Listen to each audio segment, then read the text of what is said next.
everyone, it's a beautiful morning down here on the Thames foreshore today, and the swans are out in all their finery just over here, as you can see. I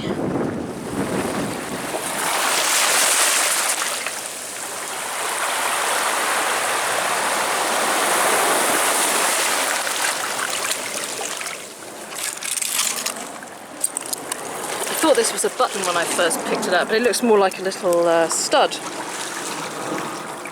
See there, like mother of pearl kind of fastener.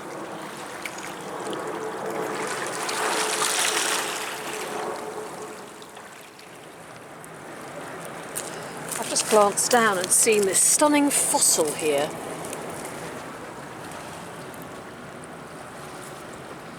In the shape of a heart, and I think it's a micruster.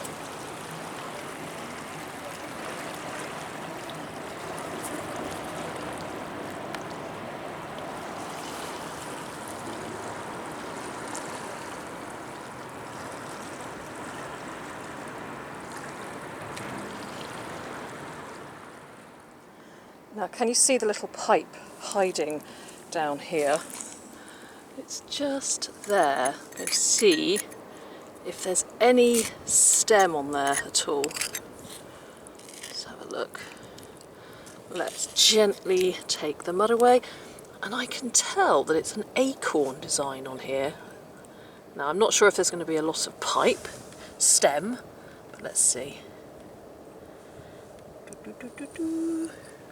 Well, it's not bad, not bad. Let's give it a little rinse. And yeah, you see, that is a little acorn design, and it's all black on that side because it's been in the mud for so long.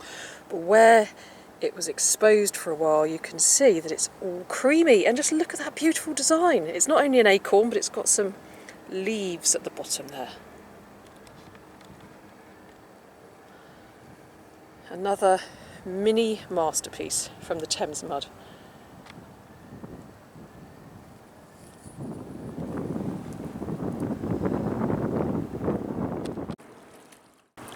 Hello, missus. I got some brown bread for you today. A nice healthy breakfast. What do you reckon?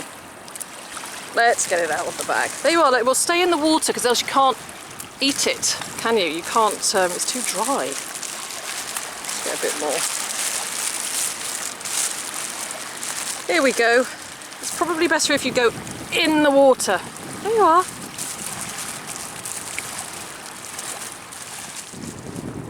I've just seen something really interesting here. I don't know what it is yet. It's this. Now, what is it? What is it? It's like a little plaque. Oh, it's got a dog on it, look.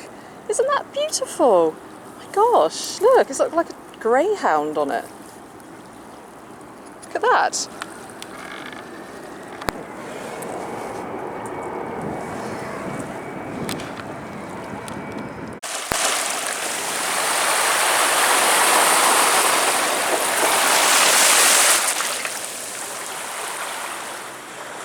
Out of the corner of my eye, I spotted something green with a little head and legs over there. Can you see it?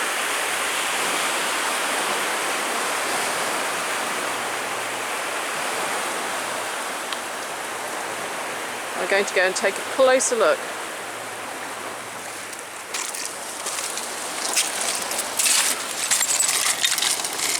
Oh. Okay.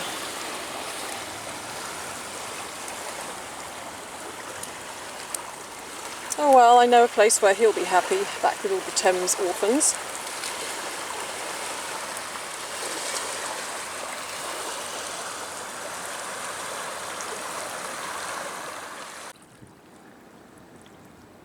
Look, we've struck lucky again, just down here. Let's take a closer look.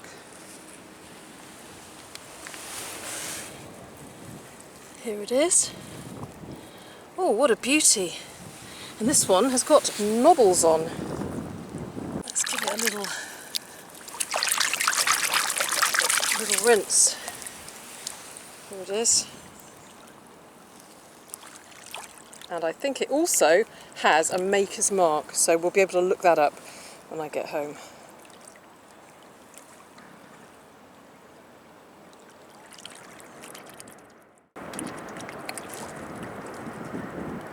It's a nice breakfast, isn't it?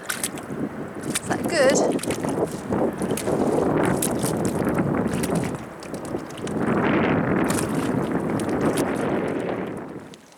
And over there I can see definitely the outline of a religious offering, and this one's a particularly beautiful one. Look at this.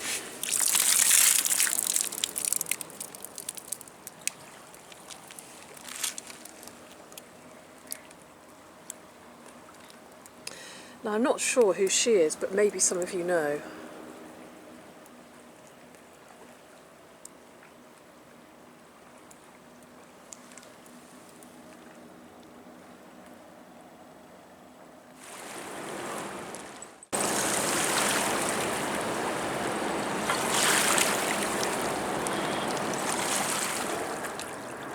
Just been scraping away here in the mud. You can see there's so much metal here, loads and loads of bits of metal, miscellaneous bits, and then I saw something that looked like it had a bit of a shape to it, which is just here. See? You see it? Just here. So I'm going to turn it over and see what it is. And it looks like a little something indeed. Look, it's a coat of arms.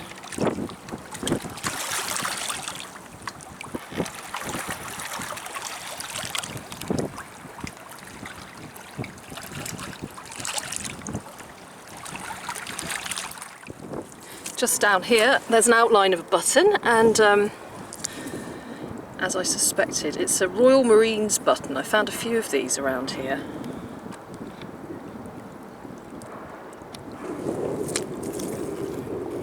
Very nice. And the other day I was watching some swans as they were looking after their nest, and a duck came a little bit too close, and I'm going to show you what happened. And that duck certainly didn't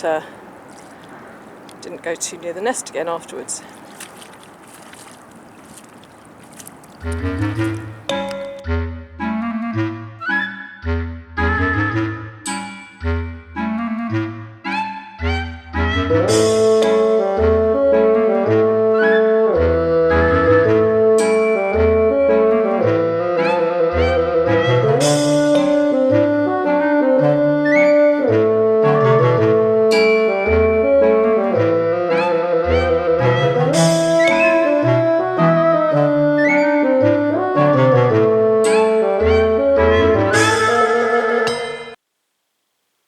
Hi everyone, I hope you enjoyed that little outing along the Thames foreshore, and I'm now going to do a little roundup, starting with the oldest object of the lot, which is of course the fossil, which is a type of echinoid, I think, called a micraster.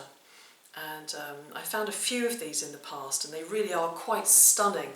They're so symmetrical, really sort of nature's perfection shows through in these fossils. And it's heart-shaped, and it almost looks like it's got a sugar coating on it, almost good enough to eat. So one of the oldest things that you can hope to find on the Thames foreshore. Next I'm going to move on to the Royal Marines button. Now I have found a few of these over the years. It's pewter. It doesn't seem to weather very well in the River Thames. And I think it's from the Victorian era, but it tends to get all crusted up with white stuff, which is really hard to get off, so it's quite difficult to clean. So it's hard to make out the crown, but I'll put a photo of some of the other ones that I found. And I believe it is from the Victorian era, and it is a Royal Marines button. And on the subject of buttons, there's this little stud here, mother of pearl. A nice addition to somebody's Sunday best, no doubt. Again, to do up a shirt sleeve, I should imagine. And now I will move on to this little coat of arms here. I couldn't make it out when I was down by the river, but when I got home I cleaned it off and the word Ramsgate was revealed. Ramsgate in Kent, which was quite a coincidence, as that is where my son Angelo lives, and that gives me the perfect opportunity to give you an update on Angelo and his band Collateral, because many of you helped to propel him to the finals of the Bon Jovi competition, and we're still awaiting the results on that. We should hear next week. But also, thanks to your votes, he did get a place with his band Collateral to play on the main stage of Camden Rocks this Saturday. So I'm going along to watch him, and I'm very excited about that. So I will post a photo on the community page. So thank you again to everybody who voted for Angelo and Collateral. What next? This little green keyring. I tend to find a few key rings on the Thames foreshore. You may have seen Nan's key ring a few videos back. Nothing comes quite close to Nan's key ring, but this little chap, quite cute, and I'll find a little home for him amongst the rest of the Thames plastic orphans. Next, there is this beautiful clay pipe. Again, it's a little work of art, and it's from the 19th century. It's an acorn design, and it's got some tiny little leaves coming up here. You can just see the acorns sitting in the little acorn holder there. I don't think, there might be a maker's mark on it, but I can't make out who the maker is. But an interesting thing about this pipe is that when I took the mud out of the bowl, at the bottom there's actually still some tobacco, which is quite amazing when you think it's been in the mud for over 150 years. It just goes to show the preserving qualities of the Thames mud. Quite amazing, really.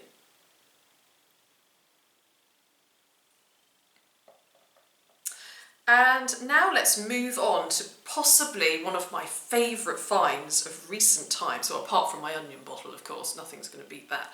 And it is this little plaque here, this little tiny brass plaque which features a small greyhound. I think it's a greyhound or a whippet, probably a greyhound, running, and it's so beautifully done, so detailed, and it looks as if somebody's even scrawled something above the dog, perhaps a name or a nickname, and it's got two little holes there. So it was probably attached to something, a box, maybe a snuff box, or perhaps a cigar box. I haven't been able to identify it with anything, but if you think you know where it may have come from, where it originated from, then please do let me know. I'd love to know where it was attached to at some point in the past. Now, this next find is the pipe made by Jephthah Thomas Stubbs, or sometimes known as Thomas Jephthah Stubbs. Now, I often find pipes made by Thomas Jephthah Stubbs. He was a pipe maker in Plumstead. He was born in 1839 and he died in 1912. And often when I find them, it's almost like bumping into an old friend. And I've written a blog about Thomas Jephthah Stubbs, which is on my website. He had quite a hard life. He grew up in a workhouse because his father was very poor. His father was a pipe maker too, and they often didn't make much money. So he was in a workhouse for much of his childhood. And then he left there when he was about 15, and he moved to Plumstead. He married his wife Elizabeth Farley in 1861, and they had 9 children, and several of them went on to be pipe makers too. But as I was looking at this pipe here, I thought to myself, just on a whim, I wonder where he's buried. So I looked online and I found out that Thomas Stubbs is buried at Ladywell Cemetery in Lewisham. He died in the Union Hospital of Lewisham, which was actually part of the Lewisham workhouse. And he was buried in Ladywell Cemetery. So, armed with the reference of the grave, 1076F, I set out to find Thomas Jephthah Stubbs' grave, and I'm going to invite you now on a journey to Ladywell Cemetery, where I searched for his grave. So here we are. I've arrived at Ladywell Cemetery in Lewisham, and it looks really beautiful here. sort of a little bit overgrown and wild. And it's going to be a lot of fun searching for Jephthah's grave, and I hope indeed that there is one, because there might not be. And there is a map here, which is great news, and I am in the right place, at the right entrance, which is the Ladywell entrance here. So I'm going to walk straight along, and F is just here. And that's where we are going to hope to find Jephthah's gravestone. At least I really hope there is one. I hope there's something to identify where he is. So let's go take a look.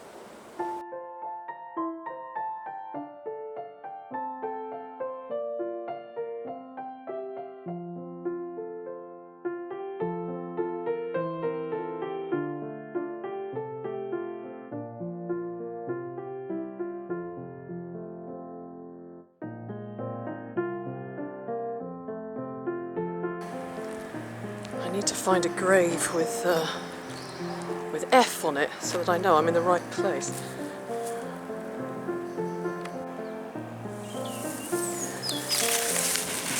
Well, this grave here is H, so maybe that means F is somewhere over there. This could be interesting. Let's go take a look. I'm having a bit of trouble finding a reference here so I can situate myself. They're usually on the back, or maybe it's at the front. Let's have a look. Let's have a look here, see where we are. That's a snail. Oh, now. Oh, that's E, so we're getting closer, look. There's E, so we are not far from F. Okay, so let's try here. Let's try here. There's a number. So, ouch. Ah, there is F. See? Come on, Jephthah, I know you're in there somewhere. I think we're in the right spot. Well, I've been searching all the Fs and fruitless so far, but now I've got to 1249F, so that means it might be slightly closer to 1076. Well, I hate to admit defeat, but I am going to admit it because I've searched everywhere and I cannot find this grave. I can't even find any of the numbers close to it, and I think it must be just somewhere in the middle of the nettles, and I'm covered in thorns, nettles, spiders and all sorts, so sadly I'm going to have to give up, but it was great to discover this place.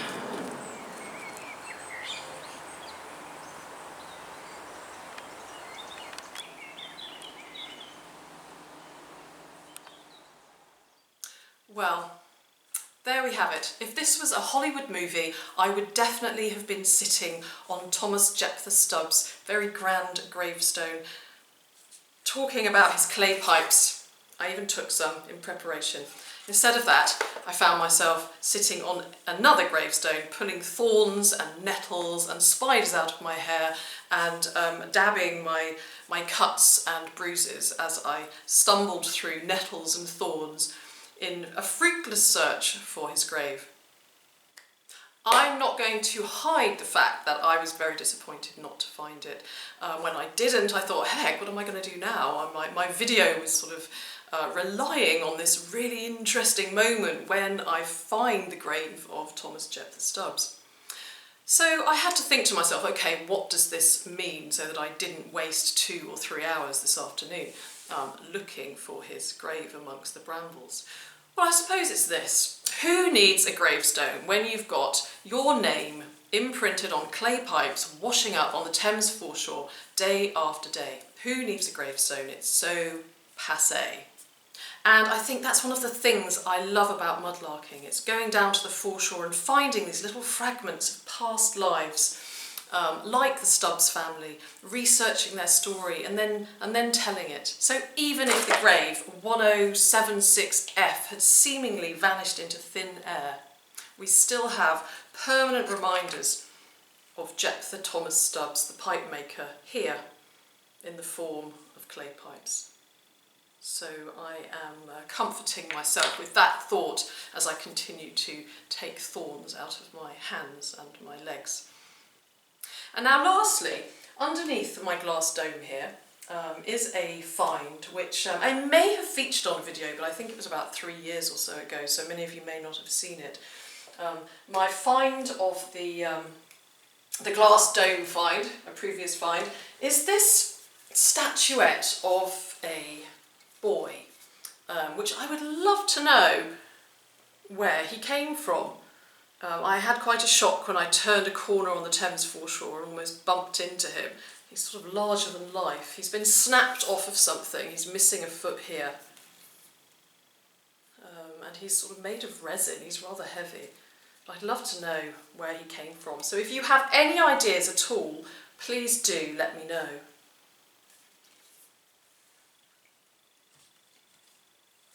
So thank you very, very much for watching. I'd like to thank you for your comments and feedback on my previous videos. If you know anything about any of the objects that feature today, then please do let me know. And if you want a good challenge, if you want to go and try and find Thomas Jephthah Stubbs' grave in Ladywell Cemetery, then please do. I guarantee anyone who finds his grave will get a massive prize from me.